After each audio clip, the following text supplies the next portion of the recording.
नमस्कार दोस्तों, life high education class में आपका स्वागत है, अभिनंदन है। आज जो कहानी लेकर आए हूँ सिक्का बदल गया कहानी है, जो कृष्णा स्वती द्वारा लिखा गया है। ये कहानी भारत के विभाजन पर लिखा गया है। सिक्का बदल गया। शुरू करते हैं। खद्दर की चादर ओढ़े, हाथ में माला ले साहनी जब दरिया के किनारे पहुंचे तो पाँव फट रही थी। दूर दूर आसमान के पर्दे पर लालिमा फैलती जा रही थी। साहनी ने कपड़े उतारकर एक ओर रखे और श्री राम करते पानी में हो चले। अंजलि भरकर सूर्य देवता को नमस्कार किया और उनकी उम्मीदें आंखों पर छींटे दिए और पानी से लिपट गई। जनाब का पानी आज भी पहले सा ही सर्द था। लहरें लहरों को चूम रही थी। वह दूर सामने कश्मीर की पहाड़ियों से बर्फ पिघल रही थी। उछल उछल आते पानी की भंवरों से टकराकर कंगारे गिर रहे थे, लेकिन दूर दूर तक बिछी रेत आज न जाने क्यों खामोश लगती थी। साहनी ने कपड़े पहने इधर उधर देखा, कहीं किसी की परछाई तक न थी, पर नीचे रेत में अगणित पाँवों के निशान थे। वह कुछ सहम सी उठी। आज इस प्रभात की मीठी निरवता में न जाने क्यों कुछ भयावना सा लग रहा था। वह पिछले 50 वर्षों से यहाँ नहाती आ रही है। कितना लंबा अरसा है, साहनी सोचती है कि एक दिन इसी दुनिया के किनारे वह दुल्हन बनकर उतरी थी और आज साह नहीं है उसका, या वह पढ़ा लिखा लड़का नहीं है। आज वह अकेली है। शाह जी की लंबी चौड़ी हवेलियों में अकेली है। पर नहीं, यह क्या सोच रही है? वह सवेरे सवेरे अभी भी दुनियादारी से मन नहीं फिरा उसका। साहनी ने लंबी सांस ली और श्री राम करती बाजरे के खेतों से होती घर की राह ली। कहीं कहीं लिपे पुते आंगनों पर से धुआं उठ रहा था। टन टन बैलों की घंटियां बज उठी। फिर भी कुछ बधा बधा सा लग रहा था। जम्मी वाला कुआं भी आज नहीं चल रहा था। ये शाहजी की असमियाँ हैं। साहनी ने नज़र उठाई। यह मीलों फैले खेत अपने ही हैं। भरी भराई नई फसल को देखकर साहनी किसी अपनत्व के मोह में भीग गई। यह सब शाहजी की बरकतें हैं। दूर दूर गांवों तक फैली हुई जमीनों में कुएं सब अपने हैं। साल में 3 फसल जमीन तो सोना उगलती है। साहनी कुएं की ओर बढ़ी, आवाज़ दी, शेरे शेरे, हसीना हसीना। शेरा साहनी का स्वर पहचानता था, वह न पहचानेगा। अपनी माँ जैना के मरने के बाद वह साहनी के पास ही पलकर बड़ा हुआ। उसके पास पड़ा गरासा सटाले के ढेर के नीचे सरका दिया। हाथ में हुक्का पकड़कर बोला, ए हसीना हसीना। साहनी की आवाज़ उसे कैसे हिला गई। अभी तो वह सोच रहा था कि उस साहनी की ऊंची हवेली की अंधेरी कोठरी में पड़े सोने चांदी की संदूक चिकिया उठाकर की, तभी शेरे शेरे गुस्सा से भर गया। किस पर निकाले अपना क्रोध। साहनी पर चीख कर बोला, ए मर गई, ए अब्बू तैनू मौत दे। हसीना आटे वाली कनाली एक और रख। जल्दी जल्दी बाहर निकल आई। ये आया, आग क्यों छाबेले, सुबह सुबह तड़पनाए। अब तक साहनी नज़दीक पहुंच चुकी थी। शेरे की तेजी सुन चुकी थी। प्यार से बोली, हसीना, यह वक्त लड़ने का है। वह पागल है तो तू ही जिगरा कर लिया कर। जिगरा? हसीना ने मान भरे स्वर में कहा। साहनी, लड़का आखिर लड़का ही है। कभी शेरे से भी पूछा कि मुंह अंधेरे ही क्यों गलियां बरसाई है। इसने साहनी ने लाड़ से हसीना की पीठ पर हाथ फेरा और हंसकर बोली, पगली, मुझे तो लड़की से बहु प्यारी है। शेरे? हाँ साहनी, मालूम होता कि रात को कुल्लूवाल के लोग आए हैं यहाँ, साहनी ने गंभीर स्वर में कहा। शेरे ने जरा रुककर घबराकर कहा, नहीं साहनी, मेरे शेर के उत्तर की अनसुनी कार साहनी जरा चिंतित स्वर से बोली, जो कुछ भी हो रहा है वो अच्छा नहीं है। शेरे, आज साहती जी होते तो शायद कुछ बीज बचाव करते। पर साहनी कहते कहते रुक गई। आज क्या हो रहा है? साहनी को लगा जैसे जी भर आ रहा है। शाहजी को बिछड़ी कई साल बीत गए, पर आज कुछ पिघल रहा है। शायद पिछली स्मृतियाँ। आंसुओं को रोकने की पड़तन में उसने हसीना की ओर देखा। वो हल्के से हंस पड़ी। और मेरा सोच ही रहा, क्या कह रही है साहनी? आज क्या है? कोई कुछ भी नहीं कह सकता है। यह होके रहेगा क्यों ना हो। हमारी भाई बंदों ने तो सूद ले लेकर साहनी जी से सोने की बोरियां तोला करते थे। परत हिंसा की आग शेरे की आंखों में उतर आई। गरासे की याद हो आई। साहनी की ओर देखा। नहीं, शेरा इन पिछले दिनों में 30-40 कत्ल कर चुका था। पर वह ऐसा नीच नहीं है कि सामने बैठी साहनी नहीं। साहनी के हाथ उसकी आंखों में तैर गई। वह सर्दियों की रात कभी कभी शाहजी की डांट खा के वह हवेली में पड़ा रहता था और फिर लालटेन की रोशनी में वह देखता था साहनी की ममता भरे हाथ दूध का कटोरा थामे हुए। शेरे शेरे उठ पी ले। शेरे ने साहनी के झुर्रिया पड़े मुंह की ओर देखा तो साहनी धीरे से मुस्कुरा रही थी। शेरा विचलित हो गया। आखिर साहनी ने क्या बिगाड़ा है हमारा? शाहजी की बात और शाहजी के साथ गई। वह साहनी को जरूर बचाएगा, लेकिन कल रात वह मसौरा है। वह कैसे मान गया था कि फिरोज की बात सब कुछ ठीक हो जाएगा, सामान बांट लिया जाएगा। साहनी चलो तुम्हें घर तक छोड़ आऊँ। साहनी उठ खड़ी हुई। किसी गहरी सोच में चलती हुई साहनी के पीछे पीछे मजबूत कदम उठाता शेर चल रहा था। संकित सा इधर उधर देखता जा रहा था। अपने साथियों की बातें उसके कानों में गूंज रही थी। पर क्या होगा साहनी को मारकर?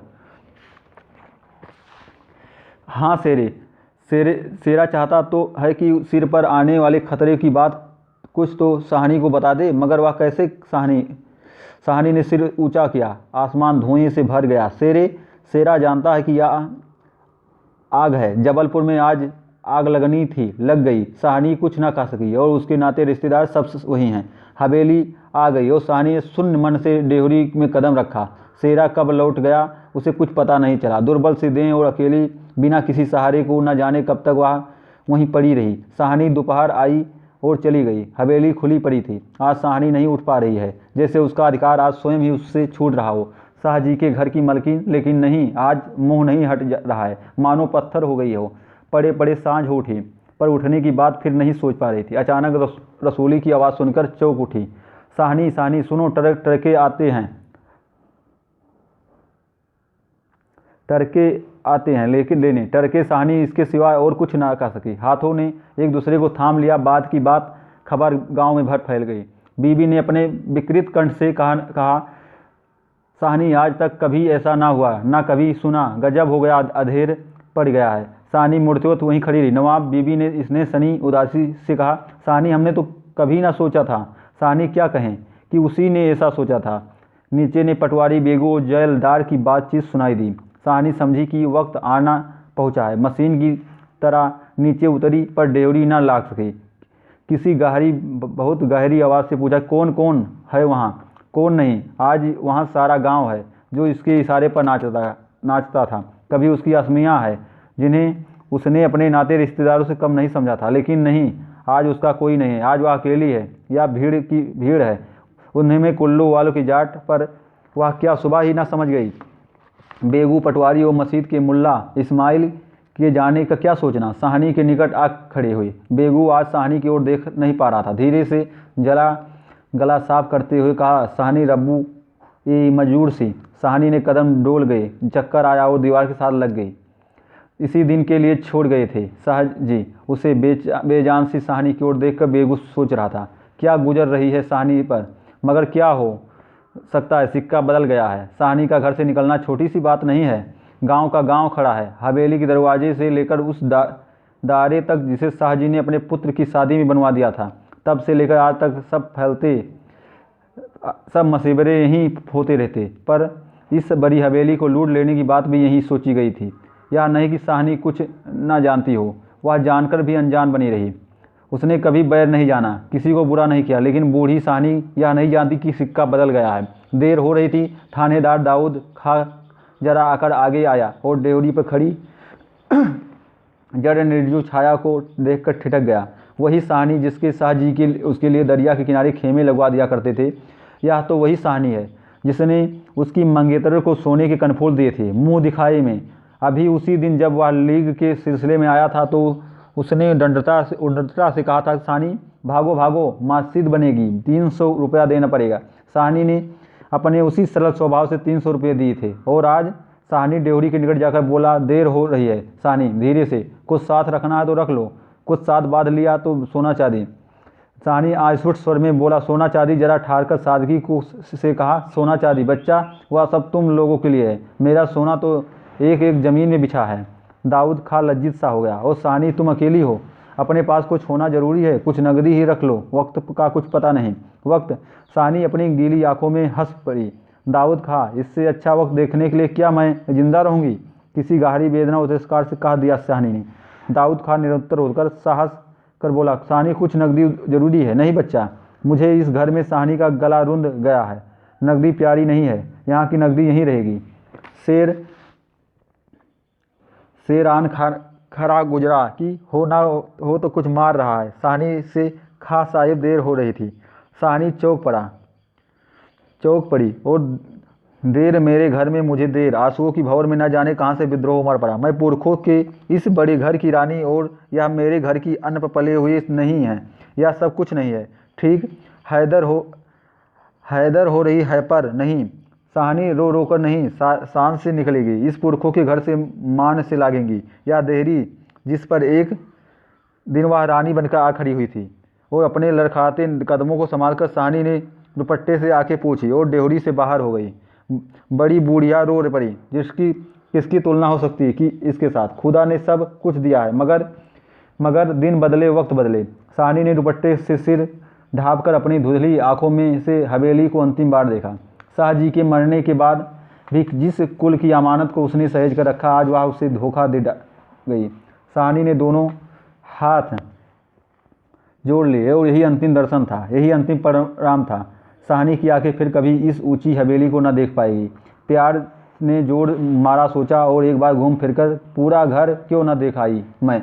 जी छोटा हो रहा है, पर जिनके सामने हमेशा बड़ी बनी रही उनके सामने वह छोटी ना होगी, इतना ही ठीक है, बस हो चुका था। सिर झुकाकर डेहरी की आगे कुलवधू की आंखों से निकलकर कुछ बंदे चूप पड़ी। साहनी चल दी। ऊंचा सा भवन पीछे खड़ा रह गया। दाऊद खां, शेरा पटवारी, जेलदार और छोटे बड़े बच्चे, बूढ़े मर्द और औरतें सब पीछे पीछे। ट्रक अब तक भर चुकी थी। साहनी अपने को चीख रही थी। गांव वालों के गलों में से जैसे धुआं उठ रहा था।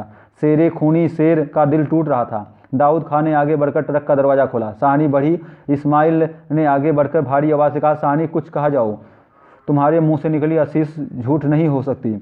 और अपने साफे से आंखों का पानी पोंछ लिया। साहनी ने उठती हुई हिचकी को रोककर रूधे रूधे से कहा, रब्बू तूहान सलामत रखे, बच्चा खुशियाँ बख्शे। वह छोटा सा जनसमूह रो दिया। जरा भी दिल में मैल नहीं साहनी की, और हम साहनी को नहीं रख सके। शेर ने बढ़कर साहनी के पांव छुए और साहनी को कोई कुछ न कर सका। राज ही पलट गया। साहनी ने कांपता हुआ हाथ शेरे के सिर पर रखा और रुक रुक कर कहा, तैनू भाग जगना चन्ना, ओ चादे तेरे भाग जागे। दाऊद खां ने हाथ का संकेत दिया। कुछ बड़ी बूढ़िया साहनी को गले लगी और ट्रक चल पड़ी।